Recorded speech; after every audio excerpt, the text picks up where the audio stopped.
Welcome to Jet Tech classes. हम लोग पढ़ रहे हैं अप्लाइड मैकेनिक्स और ये है अप्लाइड मैकेनिक्स का वीडियो नंबर 12वां वीडियो आज हम लोग देखने जा रहे हैं। इसके पहले हम लोगों ने 11 वीडियो कंप्लीट कर लिया है जिसमें बहुत ही इंपॉर्टेंट टॉपिक हमने कवर कर दिया है। अगर आपने इसमें से कोई भी वीडियो मिस कर दिया है या फिर नहीं देखा है कोई भी वीडियो तो आप प्लेलिस्ट में जा करके चेक कर सकते हैं। तो आइए आज का टॉपिक देखते हैं कौन सा टॉपिक आज हम लोग को पढ़ना है। तो आज का हम लोग का टॉपिक है बलों के त्रिभुज का नियम, law of triangle of forces. बहुत ही इंपॉर्टेंट है, ठीक है, बहुत ही इंपॉर्टेंट है, बहुत ही आसान है। और ये क्वेश्चन जो है कई साल जो है 5 नंबर में पूछा गया है। इसे ध्यान से आप पढ़ेंगे तो बलों के त्रिभुज का नियम क्या कहता है इसको समझ लीजिए। कहता है कि यदि किसी बिंदु पर तीन बल, ठीक है, क्या है, तीन बल कार्य कर रहे हैं, यदि किसी बिंदु पर तीन बल कार्य कर रहे हैं तो इनके परिमाण, ठीक है, परिमाण और दिशा, जिस दिशा में परिमाण और दिशा में एक त्रिभुज की, ठीक है, एक त्रिभुज की क्रम से ली गई भुजाओं द्वारा निरूपित किया जा सके तो ये तीनों बल आपस में क्या होंगे, साम्य अवस्था में होंगे। ठीक है, क्या कहा जाता है एक बार फिर से समझिए।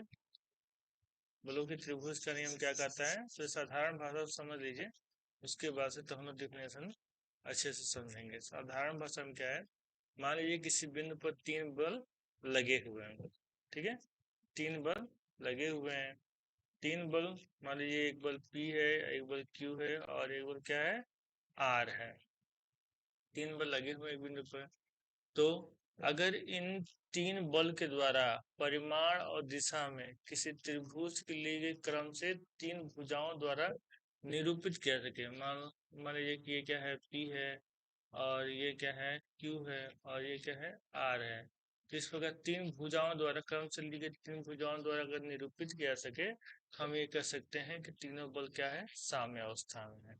यही चीज यहाँ बता दिया है, यही क्या है, जो है बलों के त्रिभुज का नियम भी है। देखिए क्या बताया गया है, कहा गया है किसी बिंदु पर कार्य कर रहे तीन बलों को परिमाण तथा दिशा में यदि एक त्रिभुज की क्रमानुसार तीन भुजाओं द्वारा निरूपित किया जा सके तो वे तीनों बल साम्यावस्था यानी कि इक्विलिब्रियम में होंगे।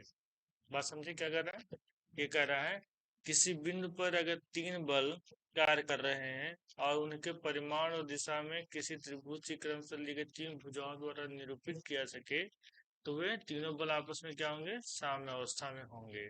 ठीक है, यही स्टेटमेंट आपको एग्जाम में लिख के आना है जब पूछेगा कि बलों के त्रिभुज का नियम, law of triangle of forces, एकदम रट लेना है। ये 3-4 लाइन का स्टेटमेंट है, यही स्टेटमेंट आपको लिख के आना है। अब इसी बात को प्रूव करना है कि अगर किसी कोई बल जो है किसी एक बिंदु से होकर के जा रहा है और उनके परिमाण और दिशा में अगर एक त्रिभुज द्वारा व्यक्त किया सके तो क्या वो वास्तव में साम्यावस्था में होंगे या फिर नहीं होंगे। ये स्टेटमेंट सही है या फिर गलत, स्टेटमेंट तो सही है, बस इसको हमको क्या करना है, प्रूव करके बताना है।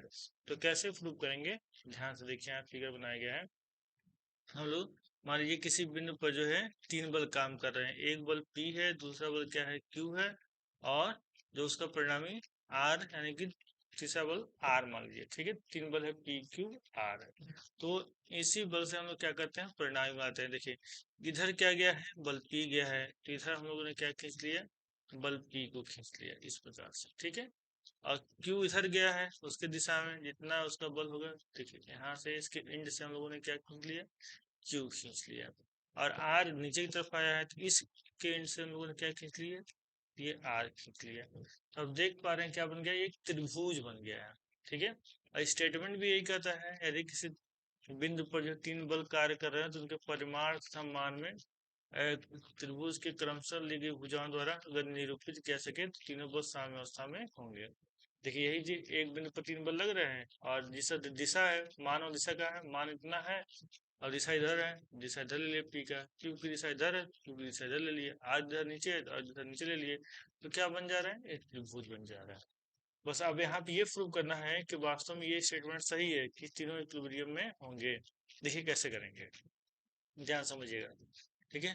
जब ये तीनों त्रिभुज बन गया तो हम लोग क्या करेंगे, ये इसको अब जो है समांतर चतुर्भुज के नियम से इसको क्या करेंगे, एक चतुर्भुज में बना समांतर चतुर्भुज बना लेंगे। उसके क्यू के समांतर जो है ये वाली लाइन खींची गई है, ठीक है। ये हो गया, तो क्यू के समांतर है तो इसका बल का मान कितना ही होगा, क्यू ही होगा, ठीक। और देखिए पी के समांतर, यहाँ से पी के समांतर खींचा गया, इसका मान भी हम लोग पी मान के चल रहे हैं। क्लियर है। अब देखिए अगर दो बल लग रहे हैं, एक पी लग रहा है और एक क्यू लग रहा है, ठीक ना। एक सेकंड रुक जाइए, इसको हटाते हैं। हाँ, दूसरा चला लेते हैं तो आपको समझ में। देखिए दो बल लग रहे हैं, एक पी लग रहा है और एक क्या लग रहा है, क्यू लग रहा है। अगर पी इस तरह है, क्यू उधर है, इसका परिणामी किधर जाएगा, यहाँ से ऊपर जाएगा, ठीक है। इसका परिणामी मान लेते हैं क्या है, आर डैश है, ठीक है। क्या है, आर डैश है। पी और क्यू का परिणामी क्या है, आर डैश है। जबकि इसी रेखा पे आर क्या लग रहा है, एक बल लग रहा है, ठीक है। ध्यान से अगर समझिए, एक ही रेखा है, इसी रेखा पे आर डैश लग रहा है, पी और क्यू का परिणामी आर डैश लग रहा है। और जब तीन के त्रिभुज बनाया गया है पी क्यू आर, तो तीसरा बल जो है किस पे लग रहा है, इसी पे लग रहा है, आर लग रहा है, ठीक है। तो देखेंगे ध्यान से, तो परिणामी का मान क्या है, बराबर है। और दोनों की दिशा क्या है, दोनों दिशा एक दूसरे के विपरीत है। और एक ही क्रिया रेखा पे काम कर रहा है, तो एक दूसरे के प्रभाव को क्या कर देगा, निरस्त कर देगा, ठीक है। एक दूसरे के प्रभाव को खत्म कर देगा। तो हम इस प्रकार कह सकते हैं कि ये जो है तीनों बल आपस में क्या होंगे, साम्य अवस्था में होंगे, ठीक है। यही इसमें तर्क देना है। आइए देखते हैं स्टेटमेंट में क्या बताया गया है। इसको अच्छे से ध्यान से पीडीएफ को डाउनलोड कर लीजिएगा और ध्यान से पढ़िएगा, आपको अच्छे समझ में आ जाएगा। क्या बताया गया है, माना किसी पिंड के बिंदु ओ पर चित्र के अनुसार लगे तीन बल पी क्यू आर तथा आर को परिमाण एवं त्रिभुज ए बी सी की तीन क्रमागत भुजाओं, ठीक है। क्रमागत भुजा कौन कौन सा, स्टेटमेंट के अनुसार पढ़ लेते हैं, इसको मिटा देते हैं हम, ताकि स्टेटमेंट के अनुसार आपको समझ में आ जाए, ठीक है। देखिए क्या कर रहा है, ए बी सी तीन भुजाओं, कौन कौन सा, ए बी सी तीन भुजाओं, तीन क्रमागत भुजाओं ए बी, कौन सा, A B, B C, B C, C A द्वारा निरूपित किया जाता है, ठीक है। ये जो तीनों बल हैं उनसे जो है, ये जो है ए बी, ठीक है, ए बी और बी सी और सी ए द्वारा निरूपित किया जाता है।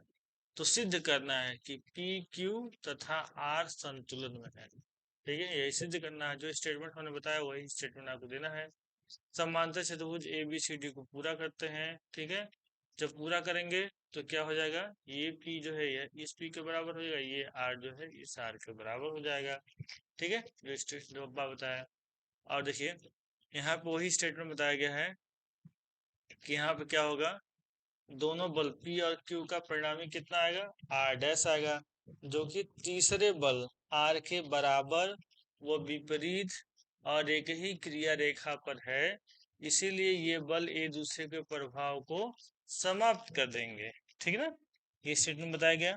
आगे कहा जा रहा है, इस प्रकार सिद्ध होता है कि किसी बिंदु पर कार्य कर रहे तीन बलों को यदि त्रिभुज की तीन भुजाओं द्वारा दिशा व परिमाण में क्रमानुसार निरूपित किया जा सके तो वे बल संतुलन या फिर साम्य अवस्था में होंगे।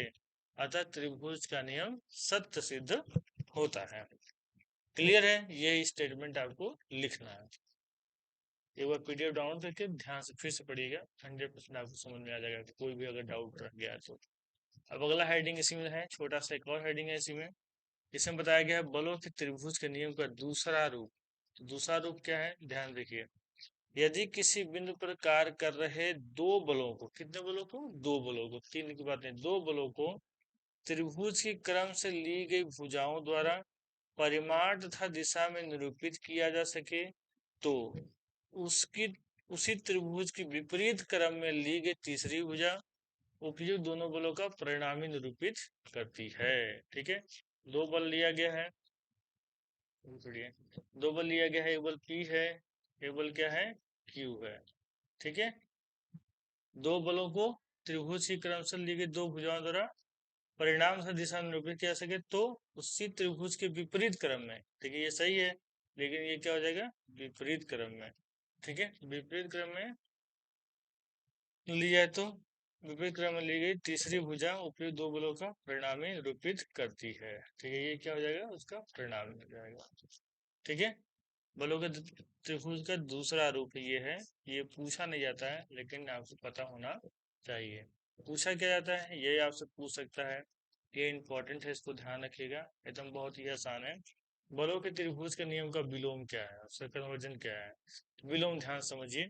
अभी हम लोगों ने बलों के त्रिभुज का नियम समझा, उसमें क्या था कि किसी बिंदु पर अगर तीन बल जो है कार्य कर रहे हैं, अगर किसी बिंदु पर तीन बल कार्य कर रहे हैं तो उनके मान, उनके परिमाण तथा दिशा में अगर त्रिभुज की भुजाओं द्वारा निरूपित किया सके तो हम कह सकते हैं तीनों बल क्या है, साम्य अवस्था में है। बाद में कह सकते हैं कि साम्य अवस्था में, अगर त्रिभुज बन जाता तब कहेंगे साम्य अवस्था में, लेकिन बलों के त्रिभुज का नियम का विलोम क्या है, विलोम में पहले ही कह देंगे साम्य अवस्था में। ठीक है, कैसे, इसमें कहा जा रहा है यदि किसी कण पर कार्य कर रहे तीन बल साम्य अवस्था में हैं, इस स्टेटमेंट में पहले ही कंडीशन बता दिया कि साम्य अवस्था में है, किसी बिंदु पर कार्य कर रहे हैं तो तीनों बल क्या है, साम्य अवस्था में, पहले ही बता दिया है।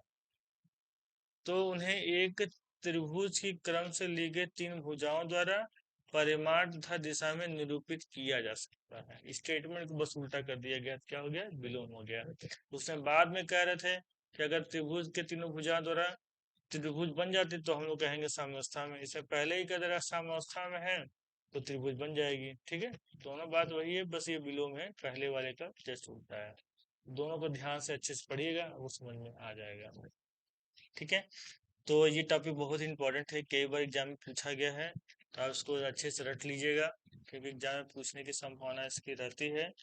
तो इसे स्टेटमेंट को याद कर लीजिएगा, और कैसे डराइव करना है ये हमने आपको समझा दिया, किस तरीके से आप उसे प्रूव करेंगे। ठीक है, मिलते हैं नेक्स्ट वीडियो में, नेक्स्ट वीडियो सॉल्व करेंगे अगला क्वेश्चन।